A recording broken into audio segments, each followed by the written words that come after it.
You're listening to the Work-Life Equation, the Bright Horizons Family Matters podcast for busy working families. Whether you're a working mom, a dad, or you're busy caring for other family members, we've got tips for how to fit jobs and families together and for how to make your work-life equation add up. I'm Lisa Oppenheimer, and today we're going to talk about the one thing all parents seem to have in common. That would be guilt. No matter what we do for a living, we all seem to share the same worry about whether our work-life choices are ruining our kids. But my guest today says you can stop worrying. Pam Lenehan has written a book about what children learn from working mothers. She's going to share with us some research today showing once and for all that the kids are going to be okay. Pam, welcome. Thank you, Lisa. I'm a working mother, and I now have a daughter who's a working mother with 3 children and a stepdaughter who's a working mother with 2 children. So I'm very familiar with the topic. So your book, My Mother, My Mentor, is a breath of fresh air for all the moms and dads out there wondering whether going to work every day is doing bad things for our kids. So how can you help us feel better about this? Many Americans think that a child would be better off if one parent stayed at home, but I questioned that. I've always worked and my kids turned out fine, and so did those of my working friends. Were we lucky, or were we really the norm? So I decided to do research and wrote the book, which includes the results of nearly 70 interviews and an online survey of more than 1,200 people. And the results are that the children of working mothers go to college at the same rate, get married and have children as often, and most importantly, report being just as happy as the children whose mothers stayed at home. I want working mothers to know that their children will not only survive, they will thrive. So whether mothers work outside the home or not, children turn out the same. So that last part is, I have to tell you, such a great point because I have been on all sides of this equation. I have been a stay-at-home mom, I have been a working mom, and I've actually been a freelancer somewhere in between. And at every juncture, I had people ready and willing to tell me that I was making the wrong choice. And so one of the things I especially loved about this book was that it didn't take sides in the mommy wars. You were really clear this wasn't an instruction manual for whether to work or stay home or whether one was right or wrong. Every family is unique. Women will move in and out of the workforce based on their personal circumstances.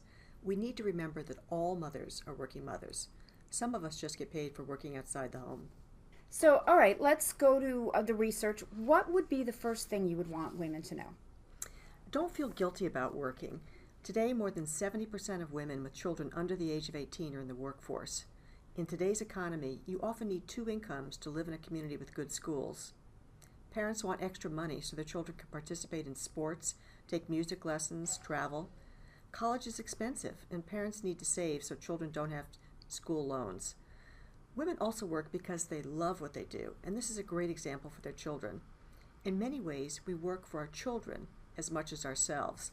And one thing I'd like to mention is that I've gone around and done a lot of speaking on the book, and what surprised me is about half of the people in the room are not working mothers. They are the children of working mothers, and they want to be sure that I and the other people in the room know what a great job their mother did. So in other words, we can look forward to our children bragging about us sometime in the future. Eventually. Well, that is excellent to know. But, you know, it really is interesting to hear and really nice to hear that, we really are working for our children as well as ourselves. We think much more about working than our children do. Children get up and they go to daycare or school, and the parents go to work. That's just the way it is. They think work is normal. When they're older and they look back on their childhood, children say they got a strong work ethic from their mother. This is especially true of their daughters. But, you know, I'm thinking this is probably pretty important for sons to see, too. I mean, we say a lot here that women, to be able to succeed at work, we're going to have to not just rethink women's roles, but we're going to have to think about how we see men's roles at home as well. And your work shows that women in the workforce help get rid of those stereotypes that hold both of those things back. That is so true. Whatever job you have is what children think is normal. So I know that one of the women I interviewed said that at one point her young son turned to her and said, "Mom, can boys be lawyers too?" And a mother and daughter both told me the same story. The mother was an accountant, and she had a long commute into the city. We were just talking about a lot of the traffic here in Boston. And the father worked at a factory that was near their home, and he was with a shift that got out at 3 o'clock in the afternoon. So it made sense in that family for the father to do the grocery shopping and be the person who cooked the dinner. Now, come holiday time, the elementary school teacher had the children making presents for the parents, and they had the children making potholders for the mothers and keychains for the fathers. But when Christmas came, this little girl reversed them. She gave her father the potholder and the mother the keychain because that what made sense in their family. I love that. I mean, that really is so important. It really is a conversation that we have here so often. We really do have to give men permission to do those kinds of jobs in addition to giving women permission to do jobs, professional jobs. Well, and another thing that we talk about here is not just about your own mindset, but how so much of success at work depends on how you feel about the support you have at home. Having someone, especially that you feel great about taking care of your kids, that's critical. If you're worried about your kids, you can't think. And you've taken it a step further, though, and you've said that having great childcare isn't just for mom and dad to go to work. That your research says that going to a great center, that for kids, having other adults around is actually great for them. That's true. I think the first thing that I advise women who are thinking about having children is that you've got to get the child care taken care of because that's just so important, knowing that your children are someplace safe during the day. And you should know that the children all had very fond memories of their caretakers, and they had fun times when they were there. So here they were years later talking about the Halloween parties and the holiday parties and the art that they did. They really seemed to enjoy their time in child care. And we as parents think we're the only ones raising our children, but that's just not true. There are many other adults in the children's lives, from caretakers to teachers, coaches, and grandparents. The children of working mothers also participated in sports and other activities more often than the children whose mothers stayed at home. So maybe they were exposed to more adults outside the home. And the children liked these adults, each of whom played a different role, from teaching them new skills to broadening their horizons to giving them confidence. So parents should really welcome this village since it gives their children a richer life experience. You know, it's really funny when you talked about the fond memories children have their caretakers. We hear so many stories of people going off to college, and before they go off to college, they stop at their child care center to talk to their teacher they had when they were 4 or 5 years old. And I've heard that time after time. I find that so fascinating, but that seems to feed right into what you're talking about here, how important those people are. They are, and these children actually remember their names. So it's not as if it's just some generic person. They actually remember the people by name who took care of them, which is wonderful. Well, I think I even remember some of those people in my life. I think I really do. So let's talk some brass tacks here for parents.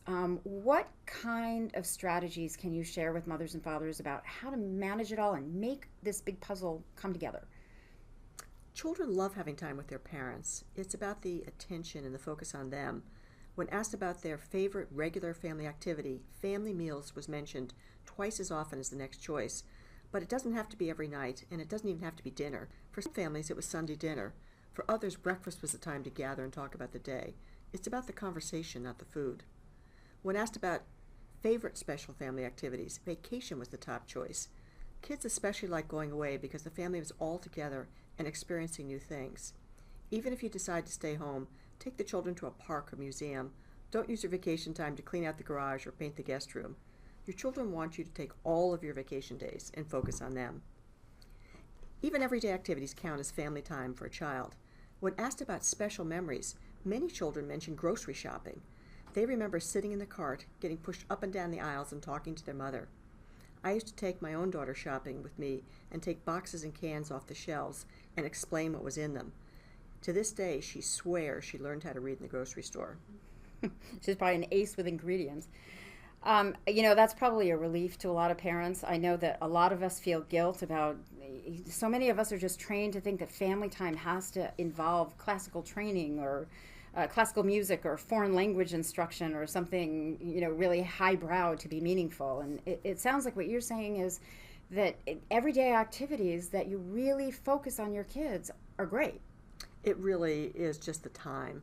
After family meals came watching TV as a family, outdoor activities, and by that people meant just playing in the backyard or taking a walk, and cooking or baking for the girls and sports for the boys. And I know that people are maybe surprised I said TV because they worry about the children spending too much time in front of the television. But if it's done as a family, it's really like sitting around the fireplace together. One young man said that his family watched the news while they were getting dinner ready, and after dinner was ready, they would turn off the TV and then sit down at the table and talk about what's going on in the world.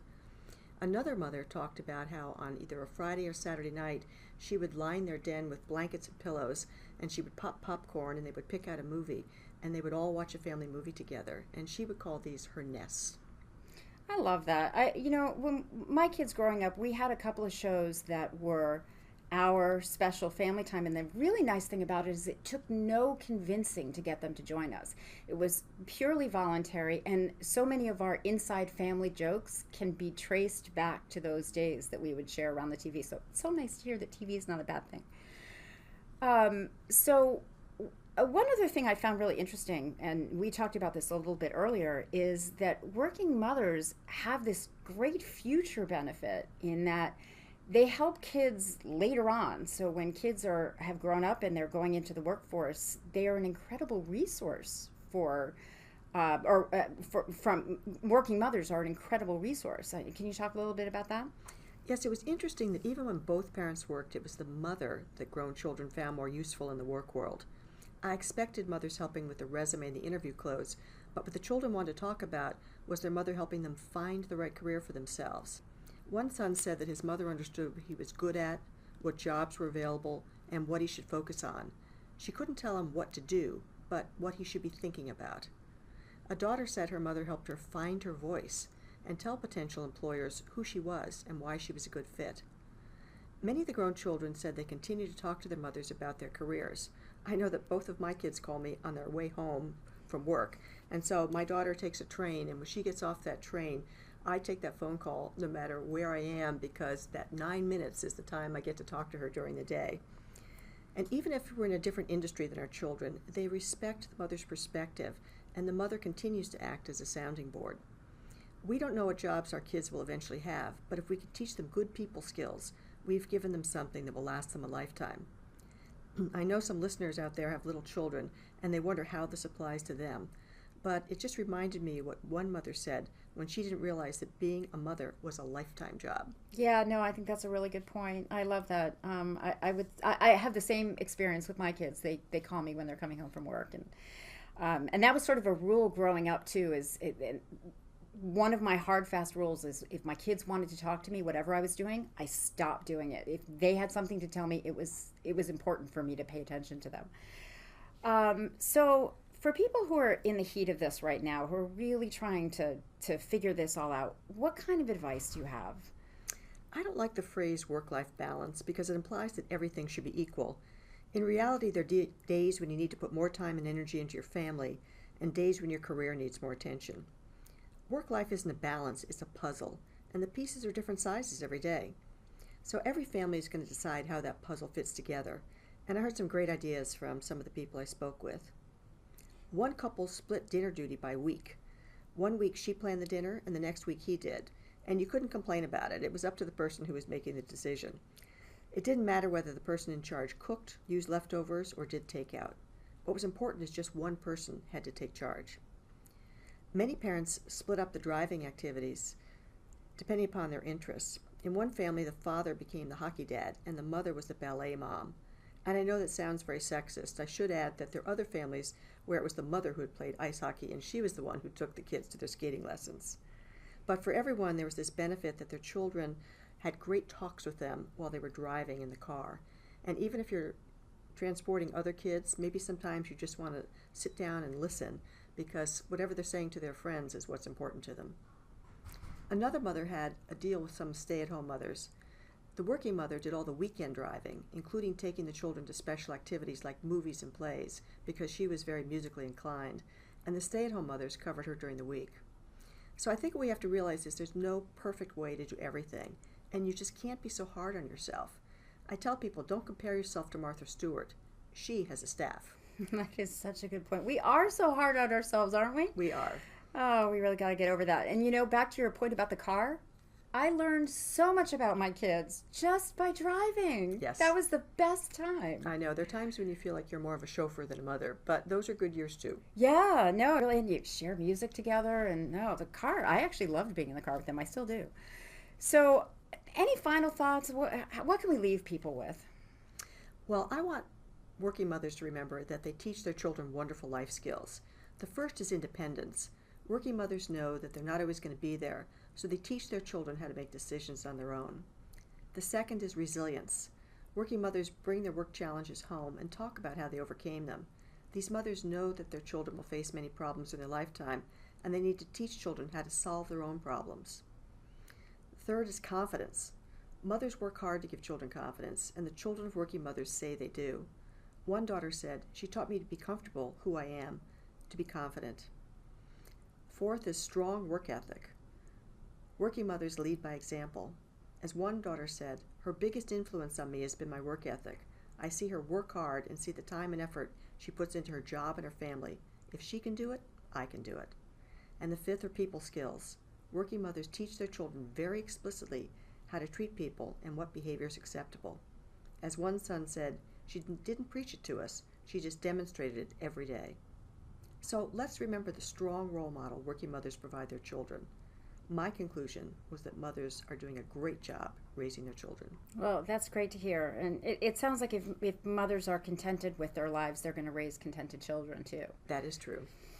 Well, Pam, thank you so much. I have learned so much from this. I really appreciate it. That is about all the time we have today. I want to say thank you again to Pam and let you know that if you want to get more information about Pam's work or read her book, you can find it at mymothermymentor.com.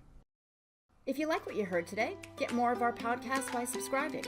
While you're downloading, let us know what you thought or give us a share. Thanks to everyone for being here. We look forward to seeing you next time as we help make the work-life equation add up.